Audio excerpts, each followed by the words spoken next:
ഇന്ന് ലോകത്ത് എല്ലായിടത്തും വാലന്റൈൻസ് ഡേ ആഘോഷിച്ചുകൊണ്ടിരിക്കുന്ന ഒരു ദിവസമാണ് ഫെബ്രുവരി 14 ചെറിയ കുട്ടികൾ പോലും വാലന്റൈൻസ് ഡേ ആഘോഷിക്കുന്നത് കാണാനിടയായി. ഞാൻ ഈ കഴിഞ്ഞ ദിവസം ചില കുട്ടികളുമായിട്ട് സംസാരിച്ചപ്പോൾ അവരൊക്കെ ഈ ഒരു ദിവസത്തെ വളരെയധികം പ്രതീക്ഷയോടെ കാത്തിരിക്കുന്നതായിട്ട് മനസ്സിലാക്കാനിടയായി. കാര്യം അവരതിനെയൊക്കെ വലിയൊരു പ്രണയ ദിനമായിട്ട് കുഞ്ഞു കുട്ടികളുടെ മനസ്സിൽ പോലും അതിനെ അങ്ങനെ ഒരു മേഖലയിൽ ഇന്നത്തെ കാലത്ത് കാണുന്നു. അതിനാവശ്യമുള്ള സാഹചര്യങ്ങളൊക്കെ അവരുണ്ടാക്കിയെടുക്കുന്നു. അങ്ങനെ ഒരു പ്രത്യേക കാലഘട്ടത്തിൽ കൂടിയാണ് ഇപ്പോൾ പോയിക്കൊണ്ടിരിക്കുന്നത്. എന്നാൽ യഥാർത്ഥത്തിൽ ഈ വാലന്റൈൻസ് ഡേ എന്ന് ഫെബ്രുവരി 14 എന്താണ് എന്ന് നിങ്ങൾക്കറിയാം. യഥാർത്ഥത്തിൽ ക്ലോഡിയസ് രണ്ടാമന്റെ കാലഘട്ടത്തിൽ, അതായത് 3-ാം നൂറ്റാണ്ടിൽ വാലന്റൈൻ എന്ന് പറയുന്ന റോമന്റെ ഒരു പ്രീസ്റ്റ്, ഒരു പുരോഹിതൻ, ഈ ക്ലോഡിയസ് എന്ന് പറയുന്ന രാജാവിനെ ധിക്കരിച്ചതിന്റെ ഫലമായിട്ട് തടവിലാക്കപ്പെടുകയും അതിനുശേഷം തന്നെ ഈ രാജാവ് കൊല്ലുകയും ചെയ്ത ദിവസമാണ് ഫെബ്രുവരി 14 എന്ന് പറയുന്നത്. അതായത് രാജാവിന്റെ ഉത്തരവിനെ, രാജാവിന്റെ കൽപ്പനയെ ധിക്കരിച്ചതിനാൽ ഈ പുരോഹിതനെ രാജാവ് വധിക്കാനിടയായി തീർന്നു. അതിനെ ഒരു രക്തസാക്ഷിത്വ മരണമായിട്ടാണ് സഭകൾ കാണുന്നത്. മറ്റൊന്നുമല്ല, ഈ അന്നത്തെ ഈ രാജാവിന്റെ ഒരു ചിന്ത എങ്ങനെയായിരുന്നു? ഈ നല്ല യുവാക്കന്മാർ, ആരോഗ്യമുള്ള നല്ല ഒരു രാജ്യത്തെ യുവാക്കന്മാർ, അവർ വിവാഹം കഴിക്കുകയോ അല്ലെങ്കിൽ പ്രണയിക്കുകയോ ചെയ്താൽ അവർക്ക് നല്ലൊരു സോൾജർ ആകാൻ കഴിയുകയില്ല, നല്ലൊരു പട്ടാളക്കാരനാകാൻ കഴിയുകയില്ല എന്ന് രാജാവ് ചിന്തിക്കാനിടയായിത്തീർന്നു. അങ്ങനെ അതുകൊണ്ട് രാജാവ് എന്ത് ചെയ്തു? ഈ യുവാക്കന്മാർ, നല്ല യുവാക്കന്മാരെ, നല്ല ആരോഗ്യമുള്ള പട്ടാളത്തിലേക്കും സെലക്ട് ചെയ്യുന്ന യുവാക്കന്മാർക്ക് ആ ഒരു കാലഘട്ടത്തിൽ വിവാഹത്തെ നിഷേധിക്കാനിടയായി. വിവാഹ ജീവിതത്തെ അവർക്ക് നിഷേധിച്ചു കളഞ്ഞു. കാര്യം, വിവാഹം കഴിച്ചാൽ അല്ലെങ്കിൽ അവർ അങ്ങനെ ഒരു മേഖലയിലേക്ക് പോയാൽ അവരൊരു നല്ലൊരു പട്ടാളക്കാരനല്ല, അല്ലെങ്കിൽ നല്ലൊരു സോൾജർ ആകാൻ കഴിയുകയില്ല എന്നാണ് രാജാവ് വിശ്വസിച്ചത്. എന്നാൽ ഈ വാലന്റൈൻ എന്ന് പറയുന്ന ഈ ഒരു പുരോഹിതൻ താൻ ഈ വിവാഹം എന്ന് പറയുന്നത് അത് ദൈവത്തിന്റെ ഒരു ഗിഫ്റ്റാണ്, ദൈവം മനുഷ്യർക്ക് കൊടുത്ത ഒരു അനുഗ്രഹമാണ് എന്ന് താൻ വിശ്വസിക്കുകയും അതുകൊണ്ട് തന്നെ താൻ അതിന് വിവാഹം കഴിക്കാനുള്ള എല്ലാ തരത്തിലുമുള്ള പ്രോത്സാഹനങ്ങൾ ചെയ്തു കൊടുക്കാനും ഇടയായി. അങ്ങനെ രഹസ്യത്തിൽ അദ്ദേഹം അനേകരെ വിവാഹം കഴിപ്പിച്ചു, വിവാഹ ശുശ്രൂഷകൾ താൻ ചെയ്തു കൊടുത്തു, അനേകരെ വിവാഹം കഴിപ്പിക്കുവാൻ ഇടയായി തീർന്നു. ഇതറിഞ്ഞ രാജാവ് ഫെബ്രുവരി 14 അദ്ദേഹത്തെ വധിക്കാനിടയായി തീർന്നു. അദ്ദേഹത്തെ കുറച്ചുനാൾ തടവിലാക്കിയതിനു ശേഷം ഫെബ്രുവരി 14 അദ്ദേഹത്തെ കൊന്നുകളഞ്ഞു. ഈ ദിവസമാണ് ഫെബ്രുവരി 14 എന്ന് പറയുന്നത്. എന്നാൽ ഈ ഒരു പുരോഹിതന്റെ രക്തസാക്ഷിത്വ ദിനമാണ് ഫെബ്രുവരി 14 എന്ന് പറയുന്നത്. എന്നാൽ ചില നാളുകൾക്ക് ശേഷം ചില കവികൾ, നല്ല കവിതകളൊക്കെ എഴുതുന്ന കവികൾ, അവർ ഈ ഫെബ്രുവരി 14 അല്ലെങ്കിൽ ഈ രക്തസാക്ഷിത്വ മരണത്തെ പ്രണയവുമായിട്ട് ബന്ധിപ്പിക്കുവാനിടയായി തീർന്നു. അങ്ങനെയാണ് ഇത് ഫെബ്രുവരി 14 വാലന്റൈൻസ് ഡേ അല്ലെങ്കിൽ ഈ പ്രണയത്തിന്റെ ഒരു ദിനമായിട്ട് അതിനെ കൊണ്ടാടുവാൻ ലോകം തുടങ്ങിയത്. ഞാനിന്ന് നിങ്ങളോട് ഷെയർ ചെയ്യാൻ ആഗ്രഹിക്കുന്നത്, നമുക്കറിയാം ലോകത്തിൽ പല വിധത്തിലുള്ള സ്നേഹങ്ങൾ കാണാറുണ്ട്. നിങ്ങൾ തംബ്നെയിലിൽ കണ്ടതുപോലെ തന്നെ ഒരു ഹാർട്ട് ബ്രേക്കിംഗ് ആയിട്ടുള്ള, എന്താ പറയുക, ഇതുവരെ നിങ്ങൾ കേട്ടിട്ടില്ലാത്ത, ഒരുപക്ഷെ കേൾക്കാൻ സാധ്യതയില്ലാത്ത ഒരു പ്രണയത്തെക്കുറിച്ച് ഞാൻ നിങ്ങളോടൊന്ന് സംസാരിക്കാൻ ആഗ്രഹിക്കുകയാണ്. ഇതിലെ ഈ പ്രണയത്തിലെ അല്ലെങ്കിൽ ഈ കാമിതാക്കളിലെ ഒരു വ്യക്തി എന്ന് പറയുന്നത് ഹോശയ എന്ന് പറയുന്ന ഒരു നല്ല ഒരു യുവാവ്, നല്ല സൽഗുണ സമ്പൂർണൻ, നല്ല ഫെയ്ത്ത്ഫുൾ ആയിട്ടുള്ള നല്ല ഒരു മനുഷ്യൻ. ഹോശയ താൻ പ്രണയിച്ചത് ഗോമർ എന്ന് പറയുന്ന ഒരു പെൺകുട്ടിയാണ് താൻ പ്രണയിച്ചത്. എന്നാൽ ഈ പ്രണയിച്ച ഗോമർ എന്ന് പറയുന്ന ഈ പെൺകുട്ടിയെ കുറിച്ച് പറഞ്ഞാൽ, അവളൊരു നല്ല സ്ത്രീ ആയിരുന്നില്ല. അവളൊരു വേശ്യാസ്ത്രീയായിരുന്നു. പലരുമായിട്ട് ബന്ധം പുലർത്തിയിരുന്ന ഒരു സ്ത്രീ, ഒരു വ്യക്തിയുമായിട്ട് തന്നെ ഒരു ബന്ധത്തിൽ പോകാതെ പലരുമായിട്ട് ബന്ധത്തിൽ പോകുന്ന, പരസംഗം ചെയ്തുകൊണ്ടിരുന്ന ഒരു വേശ്യാസ്ത്രീ എന്ന് പറയത്തക്ക നിലയിൽ, അങ്ങനെ യാതൊരു സ്വഭാവ ശുദ്ധിയും ഇല്ലാത്ത ഒരു സ്ത്രീ ആയിരുന്നു ഗോമർ എന്ന് പറയുന്നത്. എന്നാൽ ഈ ഹോശയ എന്ന് പറയുന്ന വളരെ ഫെയ്ത്ത്ഫുൾ ആയിട്ടുള്ള ഒരു നല്ല സ്വഭാവമുള്ളൊരു വ്യക്തിയായിരുന്നു.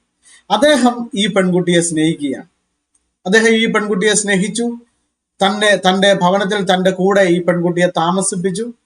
അവൾ നല്ല കാലഘട്ടത്തിലല്ല, അവൾ വളരെയധികം ദുർമാർഗത്തിൽ സഞ്ചരിച്ച കാലഘട്ടത്തിലാണ് അവളെ സ്നേഹിക്കുകയും അവളെ വീട്ടിൽ കൊണ്ടുവന്ന് തന്റെ കൂടെ താമസിപ്പിക്കുകയും ചെയ്തത്. അങ്ങനെ അവർക്ക് 3 കുട്ടികൾ ഉണ്ടാകുന്നു. എന്നാൽ അതിനുശേഷമായിട്ട് ഗോമർ എന്ത് ചെയ്തു? ഈ നല്ല മനുഷ്യനെ വിട്ടിട്ട് താൻ ഓടിപ്പോവാനിടയായി. താൻ ഓടിപ്പോയി തന്റെ പഴയ കാലഘട്ടത്തിലെ പോലെ തന്നെ പല ജാരന്മാരുമായിട്ട്, പല വ്യക്തികളുമായിട്ടുള്ള സംസർഗത്തിൽ തന്റെ ഇഷ്ടത്തിന് താൻ പോകാനിടയായി തീർന്നു. തന്റെ ഇഷ്ടക്കാരുടെ കൂടെ താൻ വഴിപിഴച്ച് നടക്കുന്ന ഒരു സാഹചര്യം. എന്നാൽ ഈ ഗോമർ തന്നെ വിട്ടുപോയപ്പോൾ ഹോശയ എന്ത് ചെയ്തു? ആ വീട് വിട്ടു പോയില്ല. ആ മക്കളെ നോക്കി താൻ ചെയ്യേണ്ട പ്രവൃത്തി, താൻ ആ കുടുംബത്തോട് പുലർത്തേണ്ട നീതി പുലർത്തിക്കൊണ്ട് ഹോശയ എന്ന് പറയുന്ന വ്യക്തി വളരെ താൻ നല്ല രീതിയിൽ കുടുംബത്തെ നോക്കി പോകുന്ന സമയം, കുഞ്ഞുങ്ങളെയൊക്കെ നോക്കുക, അല്ലെങ്കിൽ ആ കാര്യങ്ങളൊക്കെ വളരെ നന്നായിട്ട് ചെയ്തുകൊണ്ടിരിക്കുന്നു. എന്നാൽ ഈ ഗോമർ തന്റെ എന്താ പറയുക, ജാരന്മാരുടെ കൂടെ, പല വ്യക്തികളുടെ കൂടെ തന്റെ ഇഷ്ടപ്പെട്ട വഴികളിലൂടെ സഞ്ചരിച്ചുകൊണ്ടിരിക്കുന്നു. എന്നാൽ ഇവളിങ്ങനെ സഞ്ചരിച്ചു. കുറച്ചു നാൾ കഴിഞ്ഞപ്പോൾ എല്ലാവരാലും അവൾ ഉപേക്ഷിക്കപ്പെട്ടു. അവൾക്കുള്ളതെല്ലാം നഷ്ടപ്പെട്ടു. അവൾ തകർന്നു പോകാനിടയായി തീർന്നു. അവൾ പോയതിന്റെ ഫലം അവൾ അനുഭവിക്കാനിടയായി. അങ്ങനെ അവളുടെ ജീവിതത്തിൽ അവൾക്ക് മുമ്പോട്ട് പോകാൻ കഴിയാത്തൊരു സാഹചര്യം വന്നപ്പോൾ അവൾ ഒരു അടിമയായിട്ട് വിൽക്കപ്പെട്ടു. അവൾ ഒരു അടിമച്ചന്തയിൽ ഒരു അടിമയായിട്ട് നിൽക്കുന്ന ഒരു സമയം. ആ സമയത്ത് വീണ്ടും ഈ ഹോശയ എന്ന് പറയുന്ന ഈ ചെറുപ്പക്കാരൻ താൻ വീണ്ടും പോയി ഈ ഗോമറിനെ ചേർത്ത് കൊള്ളാനിടയായി തീർന്നു. താൻ അവിടെ ചെന്ന് പണം കൊടുത്ത് അവളെ വിലയ്ക്ക് വാങ്ങി. വിലയ്ക്ക് വാങ്ങിയത് അവളുടെ സൽഗുണങ്ങൾ കൊണ്ടല്ല, അവൾക്ക് എന്തെങ്കിലും പ്രത്യേകിച്ച് ഗുണമുണ്ടായത് കൊണ്ടല്ല, പക്ഷേ അവൻ അവളെ വിലയ്ക്ക് വാങ്ങി. വില കൊടുത്ത്, അവിടെ കൊടുക്കേണ്ട പണം കൊടുത്ത് അവളെ വിലയ്ക്ക് വാങ്ങി തിരികെ വീട്ടിൽ കൊണ്ടുവന്ന് തന്റെ കുടുംബത്തോടൊപ്പം താൻ അവളെ വീണ്ടും സ്നേഹിക്കാനിടയായത്. വീണ്ടും സ്നേഹിച്ചെന്ന് പറഞ്ഞാൽ അൺകണ്ടീഷണലായിട്ട്, ഒരു കണ്ടീഷനും ഇല്ലാതെ, അല്ലെങ്കിൽ പരിഭവം ഒന്നും കൂടാതെ, വഴക്കുകളൊന്നും ഉണ്ടാക്കാതെ, അവളോട് പരിഭവം പറയാതെ വീണ്ടും അവളെ വളരെയധികം സ്നേഹിക്കാനിടയായത്. വീണ്ടും പണ്ട് സ്നേഹിച്ചതിനേക്കാൾ അധികം അവളെ സ്നേഹിക്കാനിടയായി. ഇത് 2 വ്യക്തികൾ തമ്മിലുള്ള ഒരു സ്നേഹബന്ധത്തെക്കാൾ ഉപരി ഈ ചിത്രം കാണിക്കുന്നത് ദൈവവും മനുഷ്യനും തമ്മിലുള്ള ഒരു ബന്ധത്തെയാണ് കാണിക്കുന്നത്. ഇതിനകത്ത് കണ്ട ഹോശയ അല്ലെങ്കിൽ ഗോമർ, ഈ ഒരു 2 കഥാപാത്രം, ഹോശയ എന്ന് പറയുന്ന ബൈബിളിലെ നമ്മുടെ ഒരു പുസ്തകത്തിനകത്ത്, പ്രവാചക പുസ്തകത്തിൽ നമുക്ക് കാണാൻ കഴിയും, ഈ ഭാഗം കാണാൻ കഴിയും. ഹോശയ ഈ ഗോമറിനെ സ്വീകരിക്കാൻ കാര്യം മറ്റൊന്നുമായിരുന്നില്ല.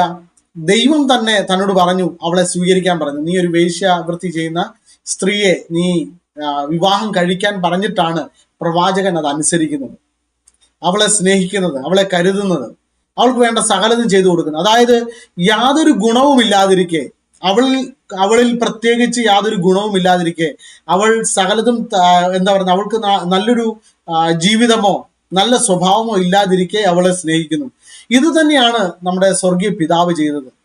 ഈ ലോകത്തിൽ ഉള്ള സകല മനുഷ്യനും തെറ്റ് ചെയ്ത് പാപം ചെയ്ത് അവന്റെ ഇഷ്ടമുള്ള വഴികളിൽ കൂടെ നടന്നപ്പോൾ, അവൻ ഇഷ്ടമുള്ള വഴികളിൽ കൂടെ അവന് ബോധിച്ചതുപോലെ നടന്ന സമയത്ത് കർത്താവ് നമ്മളെ സ്നേഹിക്കാനിടയായി തീർന്നു. ആ സ്നേഹവും അൺകണ്ടീഷൻ ആയിരുന്നു. ദൈവം ഒരു കണ്ടീഷനും ഇല്ലാതെ ദൈവം നമ്മെ മുഴുവനായി സ്നേഹിക്കാനിടയായി തീർന്നു. ദൈവം തിരിച്ചൊന്നും ആവശ്യപ്പെട്ടില്ല. ഇത് നമുക്കറിയാം. ലോകത്തിലെ പല സ്നേഹങ്ങളും പോകുന്ന വഴി നമ്മൾ പത്രമാധ്യമങ്ങളിൽ കൂടെ അല്ലെങ്കിൽ മറ്റു വാർത്താ ചാനലുകൾ കൂടെ നമ്മൾ കാണാറുണ്ട്. 2 പേർ സ്നേഹബന്ധത്തിലായാൽ അവർ തമ്മിലുള്ള ബന്ധത്തിൽ എന്തെങ്കിലും ഒരു തകർച്ച വന്നെങ്കിൽ, എന്തെങ്കിലും ചെറിയൊരു പാളിച്ച വന്നെങ്കിൽ, ഒരാൾ മറ്റൊരാളെ കൊന്നുകളയുന്ന ഒരു കാലഘട്ടം, ഇല്ലാതാക്കി കളയുന്ന കാലഘട്ടം, സ്നേഹിച്ചുകൊണ്ടിരിക്കുക തന്നെ പലരെയും തകർത്ത് കളയുന്ന ഒരു കാലഘട്ടം. എന്നാൽ കർത്താവ് സ്നേഹിച്ചത് എങ്ങനെയാണ്? അങ്ങനെയല്ല. കർത്താവിനെ നമ്മൾ സ്നേഹിക്കാതിരുന്നപ്പോൾ തന്നെ, അവനെ സ്നേഹിക്കാതിരുന്നപ്പോൾ, അവന് ഇഷ്ടമല്ലാത്തത് ചെയ്തപ്പോൾ, അവനെ നമ്മൾ കരുതാതിരുന്നപ്പോൾ, അവന്റെ അടുക്കലേക്ക് ചെല്ലാതിരുന്നപ്പോൾ തന്നെ കർത്താവ് നമ്മെ സ്നേഹിക്കാനിടയായി തീർന്നു. ദൈവത്തിന്റെ സ്നേഹത്തെക്കുറിച്ച് റോമർക്ക് എഴുതിയ ലേഖനങ്ങളിലൊക്കെ നമ്മൾ വായിക്കാറുണ്ട്. ആ ഭാഗങ്ങളൊക്കെ നമുക്ക് വ്യക്തമായിട്ട് വായിക്കാൻ കഴിയും. എന്നാൽ ഒരിക്കൽ ഒരു ദൈവദാസൻ ഇങ്ങനെ പറയുകയുണ്ടായി. ഞങ്ങളെ ബൈബിൾ കോളേജിൽ ഞങ്ങളെ പഠിപ്പിച്ചപ്പോൾ ഞങ്ങളുടെ ഒരു സാറ്, ഒരു ദേവദാസൻ, ഇങ്ങനെയാണ് അദ്ദേഹം പറഞ്ഞത്.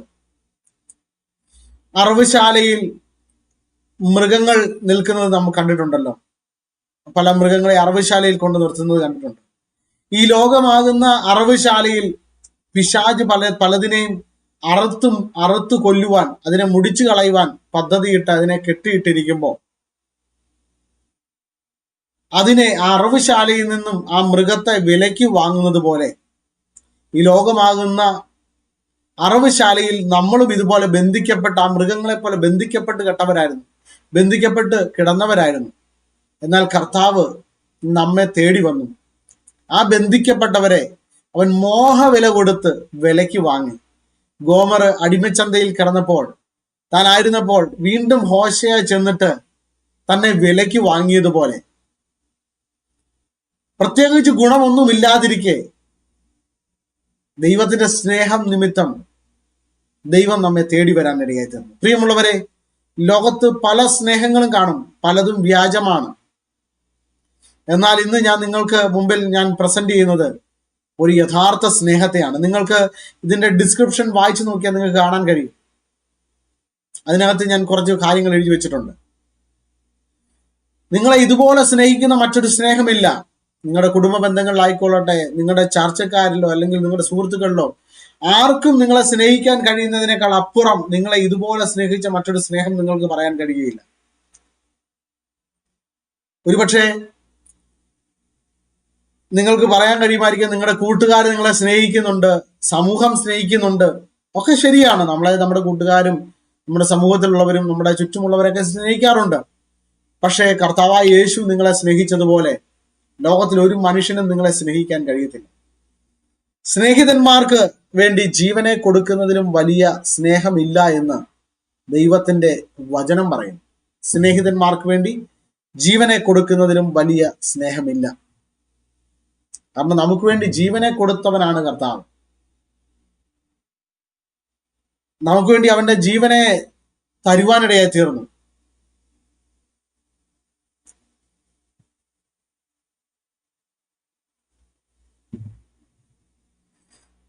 ഇതുപോലെ സ്നേഹിക്കുന്ന ഒരു സ്നേഹം വേറെ എവിടെ കാണാൻ കഴിയും? ജീവൻ കൊടുത്ത് സ്നേഹിക്കുന്നു. നമുക്കറിയാം ഇന്നത്തെ സ്നേഹം എങ്ങനെയാ, ഇന്നത്തെ സ്നേഹബന്ധങ്ങൾ എങ്ങനെയാണ്? ഇങ്ങോട്ടുണ്ടെങ്കിൽ അങ്ങോട്ടുണ്ട്. എന്നെ ഇങ്ങോട്ട് കരുതിയാൽ ഞാൻ അങ്ങോട്ട് കരുതും. എന്നെ നീ ദ്വേഷിച്ചാൽ അല്ലെങ്കിൽ എന്നെ നീ പകച്ചാൽ, എന്നെ നീ ഒഴിവാക്കിയാൽ ഞാൻ നിന്നെ തകർത്ത് കളയും. ഇന്നത്തെ സ്നേഹത്തിനകത്ത് പല സ്നേഹങ്ങളും നമുക്ക് കണ്ടിട്ടുണ്ട്, മാധ്യമങ്ങൾ വഴി നമുക്ക് കാണാൻ കഴിയും. വളരെ സ്നേഹബന്ധത്തിൽ തന്നെ ഇരിക്കുമ്പോൾ ചിലപ്പോൾ ഇഷ്ടപ്പെടാത്ത കാര്യങ്ങൾ വരുമ്പോൾ ആസിഡ് ഒഴിച്ച് മുഖം വികൃതമാക്കുക, വീടിനകത്ത് കയറി കുത്തിക്കൊല്ലുക, വഴിയിൽ വെച്ച് കുത്തിക്കൊല്ലുക, തകർത്ത് കളയുന്ന ഇന്നത്തെ സ്നേഹങ്ങളെല്ലാം വളരെ സെൽഫിഷ് മെന്റാലിറ്റിയോട് കൂടിയുള്ള സ്നേഹമാണ്.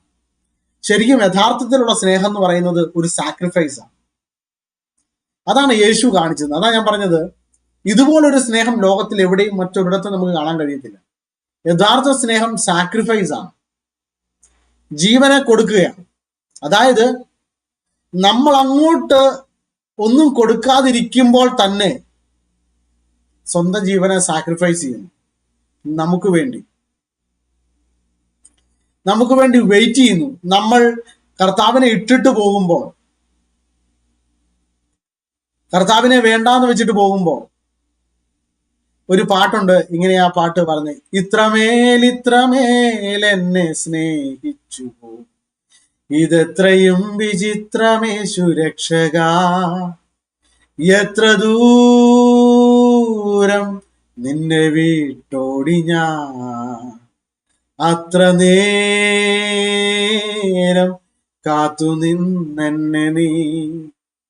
അപ്പോ ആ പാട്ടിൽ കർത്താവിന്റെ ദാസൻ എഴുതിയ മനോഹരമായിട്ടുള്ളൊരു പാട്ട്. ആ പാട്ടിനകത്ത് പറയുന്നത്, നമ്മൾ കർത്താവിനെ വിട്ടിട്ട് പോകുമ്പോഴും നമ്മളെ നോക്കി നിൽക്കുന്ന ഒരു സ്നേഹം, അങ്ങനെ ഒരു സ്നേഹത്തെ നമുക്ക് വചനത്തിൽ കാണാൻ കഴിയുന്നുണ്ട്. മുടിയനായ പുത്രൻ എന്നൊക്കെ വിശേഷിപ്പിക്കുന്ന ഒരു ഭാഗം. നമുക്കറിയാം, അപ്പന് 2 മക്കളുണ്ടായിരുന്നു. എന്നാൽ ഇളയ മകൻ തനിക്ക് ആവശ്യമുള്ള അല്ലെങ്കിൽ തന്റെ ഭാഗം വീതിച്ചു തരണം, ഭാഗം തന്ന്, നമുക്കറിയാം മക്കളുള്ളപ്പോൾ ഭാഗം വീതിച്ചു കൊടുക്കുന്ന ഒരു രീതി ഉണ്ടല്ലോ. അങ്ങനെ 2 മക്കളുണ്ട്. അതിന്റെ ഇളയവൻ പറഞ്ഞു, അപ്പൊ എനിക്ക് എന്റെ ഭാഗം തരണം, കാര്യം എനിക്ക് എന്റെ ഭാഗം കൊണ്ട് എനിക്ക് പോയിട്ട് എനിക്ക് കുറെ കാര്യങ്ങളൊക്കെ ചെയ്യാനുണ്ട്.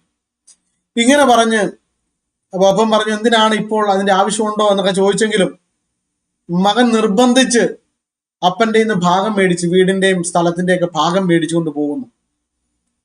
എന്നാൽ മൂത്ത മകൻ അപ്പനെ അനുസരിച്ച് അപ്പന്റെ വേലകളൊക്കെ ചെയ്ത് അപ്പന്റെ വീടുമായിട്ട് ബന്ധപ്പെട്ട് താൻ വേലയൊക്കെ ചെയ്ത് ജീവിക്കുക.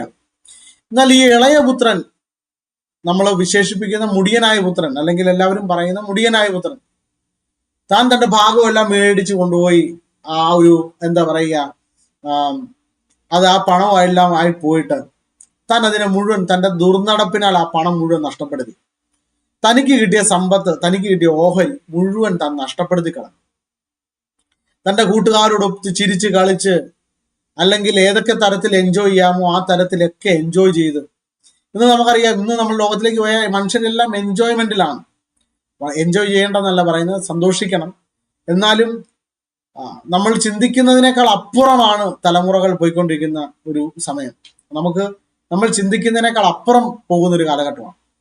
അപ്പൊ ഇതുപോലെ ഈ ഇളയ മകൻ അവന്റെ ഇഷ്ടത്തിന്, അവന് ബോധിച്ച വണ്ണം അവൻ ജീവിച്ച് അവന്റെ പണവും സകലതും, അവന് കിട്ടിയ ഓഹരി മുഴുവൻ നശിപ്പിച്ചു കളഞ്ഞു. അത് മുഴുവൻ ഇല്ലാതെയാക്കി കളഞ്ഞു.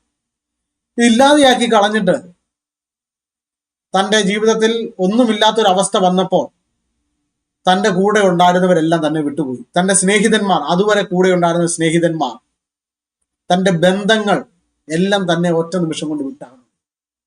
പ്രിയമുള്ളവരെ, ഏത് സ്നേഹബന്ധമാണെങ്കിലും എല്ലാവരുടെയും കാര്യമല്ല പറഞ്ഞത്. ചിലപ്പം വിരലിൽ എണ്ണിയാൽ 1-2 പേരൊക്കെ കാണുമായിരിക്കും.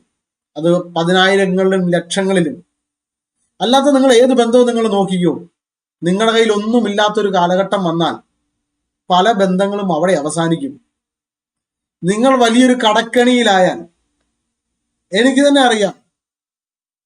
അറിയാവുന്ന എത്രയോ വ്യക്തികളുണ്ട്. വലിയ കടക്കണിയിൽ പെട്ട് കഴിയുമ്പോൾ ഏറ്റവും അടുത്ത സ്നേഹിതന്മാർ പോലും കോള് കണ്ടാൽ എടുക്കാതെ മാറി നിൽക്കും. നമ്മൾ അവരുടെ വീടിന്റെ അടുത്ത് എന്ന് അവർ വീട്ടിലുണ്ടെന്ന് അറിഞ്ഞിട്ട് നമ്മൾ അവരെ വിളിക്കുമ്പോൾ അവർ പറയും, അയ്യോ ഞാൻ ഇവിടെ ഇല്ല കേട്ടോ, ഞാൻ മറ്റൊരു സ്ഥലത്താ, ഞാൻ ഇവിടെ ഇല്ല, ഞാൻ ഒരാഴ്ച കഴിഞ്ഞിട്ടേ വരത്തുള്ളൂ. നമ്മൾ പലപ്പോഴും സഹായിച്ച വ്യക്തികൾ, പണമായിട്ടും അല്ലാതെയും ഒക്കെ നമ്മൾ ഒത്തിരി ചെലവിട്ട ഒത്തിരി വ്യക്തികൾ, ചിലപ്പോൾ അവർ നമുക്ക് ഇങ്ങോട്ട് ഒത്തിരി പണം തരാൻ വരെ ഉണ്ടായിരുന്നേക്കാം. പക്ഷെ നമ്മളൊരു കടക്കണിയിലായെന്നറിഞ്ഞാൽ, നമ്മൾ ഇല്ലാത്തവനാണെന്ന് അറിഞ്ഞു കഴിഞ്ഞാൽ അവരും പതിയെ മാറിപ്പോകും. കൊടുത്ത പണം പോലും ചോദിച്ചാൽ അവർക്ക് പിന്നെ നമ്മളോട് മുഷിപ്പായിരിക്കും. അവർ പിന്നെ നമ്മുടെ ഫോൺ കണ്ടാൽ എടുക്കത്തില്ല, നമ്മളെ കണ്ടാൽ ഒഴിവാകാൻ നോക്കും. നമ്മൾ ഉള്ളയിടത്ത് പോലും അവർ വരത്തില്ല. അങ്ങനത്തെ ഒരു കാലഘട്ടമാണ്. ഈ മുടിയനായ പുത്രനും എങ്ങനെയാ സംഭവിച്ചത്? ഇളയ മകനും അങ്ങനെ തന്നെ സംഭവിച്ചു. തന്റെ കയ്യിൽ പണം ഉണ്ടായിരുന്നപ്പോൾ, തന്റെ കയ്യിൽ എല്ലാം ഉണ്ടായിരുന്നപ്പോൾ തന്റെ കൂടെ ഒത്തിരി സ്നേഹിതന്മാരുണ്ടായിരുന്നു, ഒത്തിരി ബന്ധങ്ങളുണ്ടായിരുന്നു, കൂട്ടുകാരുണ്ടായിരുന്നു, ചർച്ചക്കാരുണ്ടായിരുന്നു. എന്നാൽ അവരൊക്കെ തന്റെ കയ്യിൽ ഒന്നുമില്ലാതെ വന്നപ്പോൾ അവരൊക്കെ മാറിപ്പോവാനിടയേറ്റു. ആ സമയത്ത് തനിക്ക് ആരെയും ആശ്രയിക്കാനില്ല. ആശ്രയമെല്ലാം, താൻ ആശ്രയം വെച്ചതെല്ലാം തകർന്നുപോയി. ഇനി എന്ത് ചെയ്യണമെന്ന് അറിയില്ല. ഈ ഒരു സമയത്ത് തനിക്ക് ഭക്ഷിക്കാൻ പോലും ഒന്നുമില്ലാതെ താൻ വിശന്നു വലഞ്ഞു നടക്കുമ്പോൾ, താൻ പന്നിയെ നോക്കാനായിട്ട് ഒരു വ്യക്തിയുടെ അദ്ദേഹത്തിന്റെ കൃഷിയായ പന്നിക്കൃഷി, അല്ലെങ്കിൽ അതിന്റെ പന്നിയെ വളർത്തുന്ന വ്യക്തിയുടെ അടുക്കൽ ചെന്ന്, പന്നിയെ ഞാൻ നോക്കിക്കോളാം, എനിക്ക് ഭക്ഷണം മാത്രം തന്നാൽ മതി എന്ന് പറഞ്ഞപ്പോൾ പന്നിയെ നോക്കാൻ ഏൽപ്പിച്ചു. എന്നാൽ ഭക്ഷണം കൊടുത്തില്ല. തനിക്ക് വിശന്നപ്പോൾ പന്നിക്ക് കൊടുത്ത വാളവര അല്ലെങ്കിൽ ആ ഒരു ഭക്ഷണം കഴിച്ച് താൻ അഹോവർത്തി കഴിക്കുന്ന ഒരു സാഹചര്യം. തന്റെ ജീവിതത്തിൽ ഇതുപോലെ ഒരു ദുഷിച്ച കാലമില്ലായിരുന്നു, ഇതുപോലെ തകർന്നൊരു കാലമില്ലായിരുന്നു. താൻ അങ്ങനെ ജീവിച്ച് തനിക്കിനി ജീവിക്കണ്ട, എങ്ങനെ ഇനി ഇങ്ങനെ മുമ്പോട്ട് പോകും, ജീവിക്കാൻ ഒട്ടും കഴിയത്തില്ല, അങ്ങനെ ചിന്തിച്ച സമയത്ത് താൻ ഇങ്ങനെ ചിന്തിച്ചു, എൻ്റെ അപ്പന്റെ വീട്ടിൽ അവിടുത്തെ വേലക്കാർ, അവിടുത്തെ ബാല്യക്കാർ പോലും എത്ര ശ്രേഷ്ഠമായിട്ടാണ് ഭക്ഷണം കഴിക്കുന്നത്. അതായത് തന്റെ സ്വന്തം ഭവനത്തിൽ തന്റെ വീട്ടിൽ വേല ചെയ്യുന്നവർ, അവിടുത്തെ വേലക്കാർ അല്ലെങ്കിൽ ബാല്യക്കാരൊക്കെ, അവർക്ക് കിട്ടുന്ന ഫുഡ് ഏറ്റവും ശ്രേഷ്ഠമായിട്ടുള്ള ഫുഡ്, നല്ല മാന്യമായിട്ടുള്ള ഫുഡ് അവർ കഴിക്കുമ്പോൾ അവിടുത്തെ അവകാശിയായിട്ടുള്ള മകൻ ഒന്നും കഴിപ്പാനില്ലാതെ പന്നിക്ക് കൊടുക്കുന്ന ഭക്ഷണം കഴിച്ചുകൊണ്ട് ഇവിടെ നിൽക്കുക. അപ്പൊ ഈ മകൻ പറഞ്ഞു, എന്റെ വീട്ടിലെ വേലക്കാർ പോലും നല്ല ഭക്ഷണം കഴിക്കുന്നു, അതുകൊണ്ട് ഞാൻ തിരികെ എൻ്റെ ഭവനത്തിലേക്ക് ഞാൻ മടങ്ങിപ്പോകും. എന്നിട്ട് ഞാൻ അപ്പനോട് പറയും, അപ്പ ഞാൻ നിന്നോടും സ്വർഗത്തോടും പാപം ചെയ്തു, നിന്റെ മകൻ എന്ന് വിളിപ്പാൻ ഞാൻ നീ യോഗ്യനല്ലെന്ന് പറഞ്ഞു എന്ന് ഞാൻ പറയും എന്ന് പറഞ്ഞ് ഈ മകൻ തിരികെ പോവുകയാണ്. എന്നാൽ ഈ മകൻ തിരികെ ചെല്ലുമ്പോ അപ്പൻ ദൂരത്ത് നിന്ന് തന്നെ മകനെ കണ്ടും അറിഞ്ഞിട്ട് അപ്പൻ ഓടിച്ചെന്നു. ഓർത്ത് നോക്കണം, മകനെ ദൂരത്ത് നിന്ന് തന്നെ കണ്ട് തിരിച്ചറിയുന്ന ഒരു പിതാവ്. പോയപ്പോ ഉള്ള രൂപമൊന്നും അല്ലെന്ന് ഓർക്കണം. തന്റെ ജീവിതം മുഴുവൻ തകർന്ന് തരിപ്പണമായി മെലിഞ്ഞൊരു കോലമായിട്ടായിരിക്കും തിരിച്ചു വരുന്നത്. കാരണം ഭക്ഷണമൊന്നും കഴിക്കാതിരിക്കുന്ന ഒരു കാലഘട്ടത്തിൽ താൻ വല്ലാത്തൊരു കോലത്തിൽ താൻ തിരികെ വരികയാണ്. മുടിയൊന്നും വെട്ടിക്കാണത്തില്ല, നല്ലൊരു രൂപഭംഗിയൊന്നും ആയിരിക്കത്തില്ല, വസ്ത്രങ്ങളൊന്നും നല്ല വസ്ത്രങ്ങൾ കാണത്തില്ല. ഇവിടുന്ന് പോയപ്പോൾ ഉള്ള രൂപമോ ഭാവമോ ഒന്നും അല്ലായിരിക്കും. പക്ഷെ എന്നാലും തന്റെ മകനെ ദൂരത്തു നിന്ന് തിരിച്ചറിഞ്ഞൊരു പിതാവ്. ആ സ്നേഹം എത്ര ഭയങ്കരമല്ലേ. ആ പിതാവ് ഓടി അങ്ങ് ചെന്നു. ഓടിച്ചെന്നിട്ട് കെട്ടിപ്പിടിച്ചവനെ ചുംബിച്ച് അവന്റെ വിരലിൽ മോതിരം അണിയിച്ച് അവനെ കൊണ്ടുവരാൻ ഇടയായി തീർന്നു. അപ്പൊ എന്റെ ചോദ്യം, ഈ മകൻ വസ്തുവകകൾ അല്ലെങ്കിൽ ഇവന്റെ ഓഹരി വാങ്ങിയിട്ട് പോയിട്ട് കുറെ കാലമായല്ലോ, 1-2 ദിവസം കൊണ്ട് സംഭവിച്ച കാര്യമല്ല. ഇവൻ വലിയൊരു ഓഹരി, വലിയ ധനാഢ്യനായിട്ടുള്ള ഒരു അപ്പനാണ്. അപ്പോ ആ അപ്പന്റെ അടുത്തുനിന്ന് ഓഹരി വാങ്ങിയെന്ന് പറയുമ്പോൾ ചെറിയ ഓഹരി ഒന്നുമല്ല, നല്ല പണം മേടിച്ചുകൊണ്ടാണ് പോയത്. ആ പണമൊക്കെ തീരാൻ കുറെ നാളുകൾ എടുത്തിരിക്കണം. കുറെ നാളുകൊണ്ട് താൻ അതെല്ലാം കളഞ്ഞു കുളിച്ചിട്ട് തന്റെ കൂട്ടുകാരുമായിട്ടൊക്കെ എൻജോയ് ചെയ്ത് നടന്നിട്ട് താൻ തിരികെ വരുമ്പോ ഈ തിരികെ വരുന്ന ദിവസം എങ്ങനെ അപ്പൻ അറിഞ്ഞു? അപ്പൻ എങ്ങനെ അറിഞ്ഞു? ഇന്നത്തെ കാലഘട്ടത്തിലാണ് നമുക്ക് പറയാം, അവിടുന്ന് പോകുമ്പോൾ അപ്പം മോൻ വിളിച്ചു പറഞ്ഞു, അല്ലെങ്കിൽ വീട്ടിലോട്ട് വിളിച്ചു, അതെ ഞാൻ തിരിച്ചു വരുമോ, എൻ്റെ ഇവിടുത്തെ ജീവിതം ഇച്ചിരി കഷ്ടപ്പാടില്ല, ഞാൻ അവിടെ വന്ന് അവിടുത്തെ ഒരു ബാല്യക്കാരനെ പോലെ വേലക്കാരനെ പോലെ ഞാൻ ജീവിച്ചോളാം എന്നൊരു പക്ഷേ ഇന്നത്തെ കാലഘട്ടത്തിലാണ് പറയാം. പക്ഷെ അന്ന് ഇങ്ങനെയുള്ള നമുക്ക് ഒരു മെസ്സേജ് പാസ് ചെയ്യാനുള്ള യാതൊരു മാർഗവും ഇല്ലാത്ത അന്നത്തെ ഒരു കാലഘട്ടത്തിൽ ഈ അപ്പൻ എങ്ങനെ തിരിച്ചറിഞ്ഞു ഈ മകൻ ഇന്ന് വരുമെന്ന്? ഞാൻ പറയാം പ്രിയമുള്ളവരെ, ഈ മകൻ പോയ അന്ന് മുതൽ എല്ലാ ദിവസവും അപ്പൻ ഈ മകനെ നോക്കി നിൽക്കുക. അതാണ് സ്നേഹം. ഈ മകൻ കൂട്ടുകാരുമായിട്ട് എൻജോയ് ചെയ്യുമ്പോഴും, താൻ ദൂർത്തടിക്കുമ്പോഴും, തന്റെ പണമെല്ലാം നഷ്ടപ്പെടുത്തി കളയുമ്പോഴും, തകർന്ന് അല്ലെങ്കിൽ താൻ മദ്യപിച്ച് ലക്ക് കെട്ട് ബോധമില്ലാതെ കിടക്കുമ്പോഴും ഒരപ്പൻ നോക്കി നിൽക്കുക. എൻ്റെ മകൻ വരും, തന്റെ മകന്റെ തിരിച്ചുവരവിന് വേണ്ടി നോക്കി നിൽക്കുന്ന ഒരു അപ്പൻ. അങ്ങനെ ഈ അപ്പൻ നോക്കി നിന്നത് കൊണ്ടാണ് നാളുകൾക്ക് ശേഷം തകർന്നവനായി തിരികെ വന്നപ്പോൾ ഓടി വന്ന് കെട്ടിപ്പിടിച്ചത്. പ്രിയമുള്ളവരെ, ഇതുപോലെ ഇത് കർത്താവിന്റെ ദൈവത്തിന്റെ സ്നേഹത്തെ വരച്ചു കാട്ടിയിരിക്കുന്ന ഒരു ഭാഗമാണ്.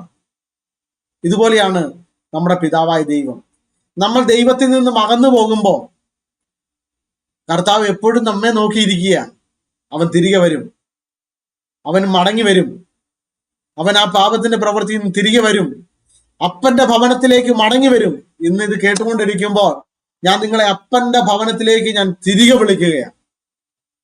ആരെങ്കിലും അപ്പന്റെ ഭവനത്തിൽ നിന്നും പുറത്തു പോയവരുണ്ടെങ്കിൽ, ദൈവസ്നേഹത്തിനകത്തു നിന്നും പുറത്തു പോയവരുണ്ടെങ്കിൽ, അല്ല ഈ ദൈവത്തിന്റെ ഈ പിതാവിന്റെ സ്നേഹത്തെ തിരിച്ചറിയാത്തവരുണ്ടെങ്കിൽ, ഞാൻ നിങ്ങളെ ഈ അപ്പന്റെ ഭവനത്തിനകത്തേക്ക് ഞാൻ നിങ്ങളെ സ്വാഗതം ചെയ്യുന്നു. തിരികെ വരാം നിങ്ങൾക്ക്. നിങ്ങളെ സ്നേഹിക്കുന്ന ഒരു പിതാവുണ്ട്, നിങ്ങളെ കരുതുന്ന ഒരുവനുണ്ട്, നിങ്ങളെ സഹായിപ്പാൻ ഒരുവനുണ്ട്. ആരും നിങ്ങളെ കരുതാനില്ലെങ്കിലും, ആരും നിങ്ങളെ സ്നേഹിപ്പാനില്ലെങ്കിലും, നിങ്ങൾക്ക് വേണ്ടി സംസാരിപ്പാനോ നിങ്ങൾക്ക് വേണ്ടി നിൽക്കാനോ ആരുമില്ലാതിരിക്കുമ്പോഴും ഞാൻ ആത്മാവിനെ നിങ്ങളോട് പറയാം, നിങ്ങളെ കരുതുവാൻ, നിങ്ങളെ സ്നേഹിക്കുവാൻ, നിങ്ങൾക്ക് വേണ്ടി ചില നന്മകൾ ചെയ്യുവാൻ സ്വർഗീയ പിതാവ് നിങ്ങൾക്ക് വേണ്ടി വെയിറ്റ് ചെയ്യുകയാണ്. ഇന്ന് രാത്രി ഞാൻ നിങ്ങളെ ആഹ്വാനം ചെയ്യുകയാണ് പിതാവിന്റെ ഭവനത്തിലേക്ക്, സ്വർഗീയ പിതാവിന്റെ ഭവനത്തിലേക്ക് ഞാൻ നിങ്ങളെ തിരികെ വിളിക്കുകയാണ്. ദൈവത്തിൽ നിന്നും ദൈവ സ്നേഹത്തിനകത്തുനിന്ന് അകന്നുപോയ ഏതെങ്കിലും വ്യക്തികളുണ്ടെങ്കിൽ ഇന്നത്തെ ഈ ഫെബ്രുവരി 14 ചതിക്കാത്തൊരു സ്നേഹത്തെ ഞാൻ നിങ്ങളുടെ മുമ്പിൽ പ്രസന്റ് ചെയ്യുകയാണ്. വഞ്ചിക്കാത്തൊരു സ്നേഹം. ഇന്നത്തെ സ്നേഹങ്ങളെല്ലാം നിങ്ങളിൽ നിന്നും, സ്നേഹിക്കുന്ന വ്യക്തിയിൽ നിന്നും എന്തെങ്കിലുമൊക്കെ ആഗ്രഹിക്കുമ്പോൾ, ഒന്നും ആഗ്രഹിക്കാതെ, നിന്റെ പണം ആഗ്രഹിക്കാതെ, നിന്റെ സമ്പത്ത് ആഗ്രഹിക്കാതെ, നിന്റെ സൗന്ദര്യം ആഗ്രഹിക്കാതെ, നിന്നിൽ നിന്ന് ഒന്നും ആഗ്രഹിക്കാതെ തികച്ചും സൗജന്യമായി നിന്നെ സ്നേഹിക്കുന്ന ഒരു സ്നേഹം ഇന്ന് നിങ്ങളെ മാടി വിളിക്കുകയാണ്. ഒന്ന് മാത്രമേ കർത്താവ് നിങ്ങളോട് ആവശ്യപ്പെടുന്നുള്ളൂ, നിങ്ങളുടെ ഹൃദയം. അതിനെ ഇന്ന് രാത്രി നിങ്ങൾക്ക് കൊടുക്കാൻ കഴിഞ്ഞാൽ, കർത്താവിന്റെ കയ്യിലേക്ക് കൊടുക്കാൻ കഴിഞ്ഞാൽ, ആ ഹൃദയത്തിനകത്ത് കർത്താവ് ഒന്ന് വസിക്കും. നിങ്ങളോട് കൂടെ അവൻ വസിക്കും. നിങ്ങളെ അവൻ വഴി നടത്തും. നിങ്ങൾക്ക് അവൻ ആലോചന പറഞ്ഞു തരും. നിങ്ങൾക്ക് പോകേണ്ടുന്ന വഴി അവൻ കാണിച്ചു തരും. നിങ്ങൾ ഒരിടത്തും തകർന്നു പോകത്തില്ല.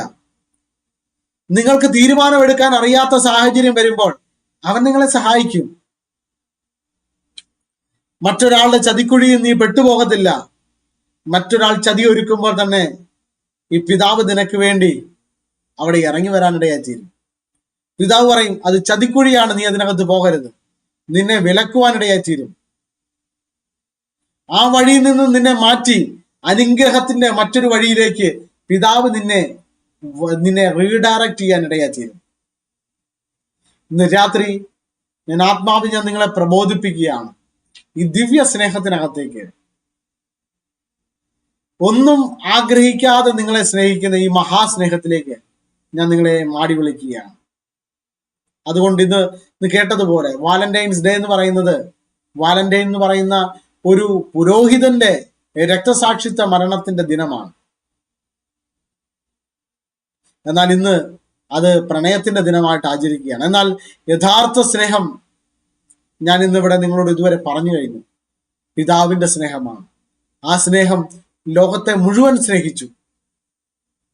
അതുകൊണ്ട് പ്രിയമുള്ളവരെ, ഇന്ന് രാത്രി ഞാൻ നിങ്ങളെ ആത്മാവിൽ ഞാൻ പ്രബോധിപ്പിക്കുന്നു. നിങ്ങൾക്ക് ആ കർത്താവിന്റെ സന്നിധിയിലേക്ക് വരാൻ കഴിയുമെങ്കിൽ, കർത്താവിനെ നിങ്ങൾക്ക് സ്വീകരിക്കാൻ കഴിയുമെങ്കിൽ, ഇന്ന് ഇത് കേൾക്കുമ്പോൾ ഏതെങ്കിലും വ്യക്തി യേശുവിനെ അറിയാത്തവർ കേൾക്കുന്നുണ്ടെങ്കിൽ, ഞാൻ നിങ്ങളോട് പറയാം, നിങ്ങളുടെ ജീവിതത്തിലെ സകല പ്രശ്നങ്ങൾക്കും പരിഹാരം തരാൻ കഴിയുന്ന ഒരേ ഒരു വ്യക്തി യേശു മാത്രമാണ്.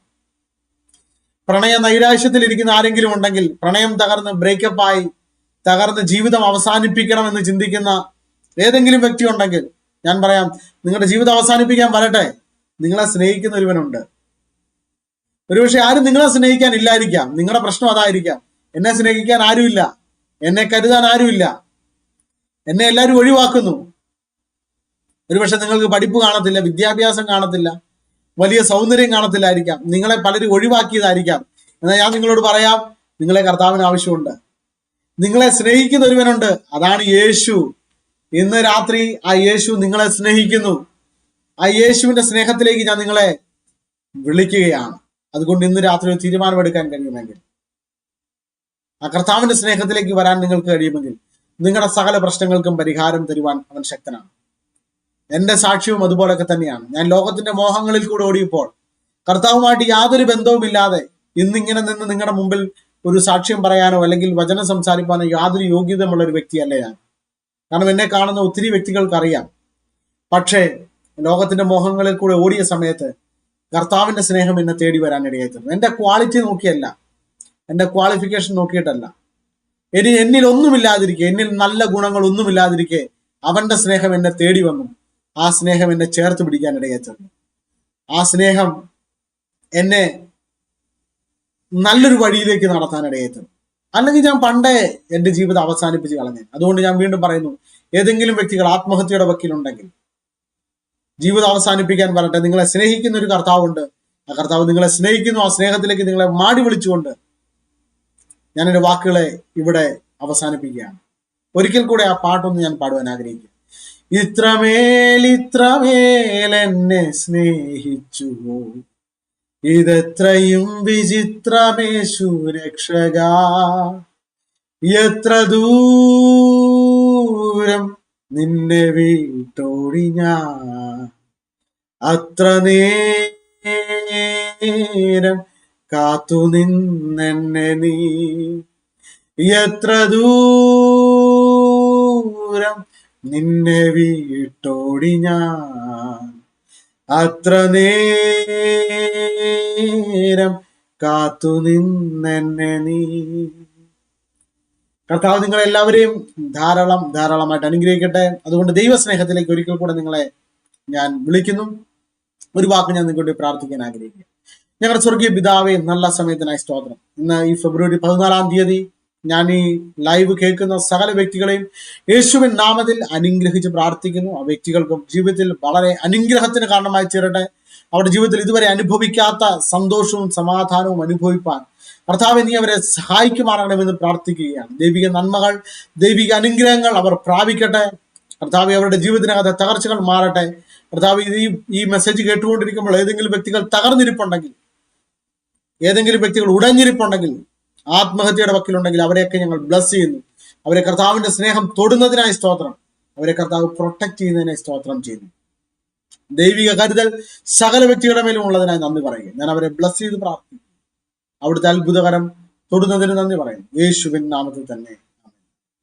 നിങ്ങളെല്ലാവരെയും കർത്താവ് ധാരാളമായിട്ട് അനുഗ്രഹിക്കട്ടെ. നിങ്ങൾ മറ്റുള്ളവരിലേക്ക് ഈ മെസ്സേജ് ഷെയർ ചെയ്ത് കൊടുക്കണമെന്ന് വിനീതമായിട്ട് ഓർമ്മിപ്പിക്കുന്നു. അതുപോലെ നിങ്ങൾ സബ്സ്ക്രൈബ് ചെയ്യാത്തവർ സബ്സ്ക്രൈബ് ചെയ്യുക.